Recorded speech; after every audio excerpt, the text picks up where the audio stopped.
ಭೇಟಿ ಮಾಡಿ ಚರ್ಚೆ ಮಾಡಿದ್ದೇವೆ. ಅವರು ಸಹ ರಾಜ್ಯ ಸರ್ಕಾರ SIT ಘಟನೆ ಮಾಡಿದಾಗ ನಾನು ಕೂಡ ಅದನ್ನ ಸ್ವಾಗತ ಮಾಡಿದ್ದೇನೆ.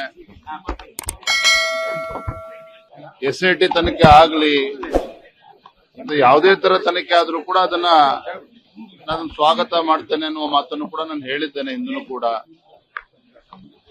ಅದೇ ತನಿಖೆ ವಿಚಾರದಲ್ಲಿ ಬೇರೆ ಏನು ಸಾಮಾಜಿಕ ಜಾಲತಾಣಗಳಲ್ಲಿ ಏನು ಅಪಪ್ರಚಾರಗಳು ಆಗ್ತಾ ಇದೆ ಅದ್ರ ಬಗ್ಗೆ ಅವರೇನು ಉಲ್ಲೇಖ ಮಾಡಲಿಲ್ಲ. ಆದ್ರೆ ಬಹಳ ನೊಂದ್ಕೊಂಡಿದ್ದಾರೆ, ಅಷ್ಟು ಮಾತ್ರ ಗೊತ್ತಾಗ್ತದೆ. ಎಲ್ಲವೂ ಕೂಡ ಚರ್ಚೆ ಮಾಡಿದ್ದಾರೆ.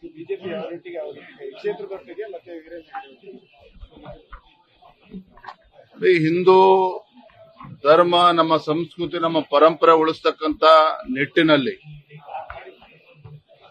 ಮತ್ತೆ ಈ ಶ್ರೀ ಕ್ಷೇತ್ರದ ಬಗ್ಗೆ ಏನು ಅಸಂಖ್ಯಾತ ಭಕ್ತರೇನಿದ್ದಾರೆ ಅವರ ಭಾವನೆಗಳಿಗೆ ಧಕ್ಕೆ ಬರಬಾರದು ಅನ್ನುವುದೇ ನಮ್ಮ ಎಲ್ಲರ ಮೂಲ ಉದ್ದೇಶ.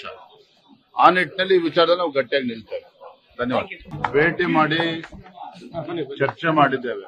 ಅವರು ಸಹ ರಾಜ್ಯ ಸರ್ಕಾರ SIT ಘಟನೆ ಮಾಡಿದಾಗ ನಾನು ಕೂಡ ಅದನ್ನ ಸ್ವಾಗತ ಮಾಡಿದ್ದೇನೆ. SIT ತನಿಖೆ ಆಗ್ಲಿ, ಯಾವುದೇ ತರ ತನಿಖೆ ಆದ್ರೂ ಕೂಡ ಅದನ್ನ ನಾನು ಸ್ವಾಗತ ಮಾಡ್ತೇನೆ ಅನ್ನುವ ಮಾತನ್ನು ಕೂಡ ನಾನು ಹೇಳಿದ್ದೇನೆ ಹಿಂದೂ ಕೂಡ.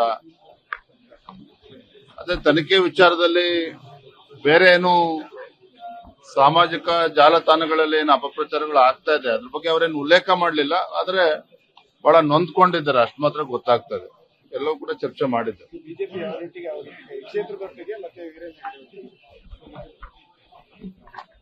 ಹಿಂದೂ ಧರ್ಮ, ನಮ್ಮ ಸಂಸ್ಕೃತಿ, ನಮ್ಮ ಪರಂಪರೆ ಉಳಿಸ್ತಕ್ಕಂತ ನಿಟ್ಟಿನಲ್ಲಿ ಮತ್ತೆ ಈ ಶ್ರೀ ಕ್ಷೇತ್ರದ ಬಗ್ಗೆ ಏನು ಅಸಂಖ್ಯಾತ ಭಕ್ತರೇನಿದ್ದಾರೆ ಅವರ ಭಾವನೆಗಳಿಗೆ ಧಕ್ಕೆ ಬರಬಾರದು ಅನ್ನುವುದೇ ನಮ್ಮ ಎಲ್ಲರ ಮೂಲ ಉದ್ದೇಶ.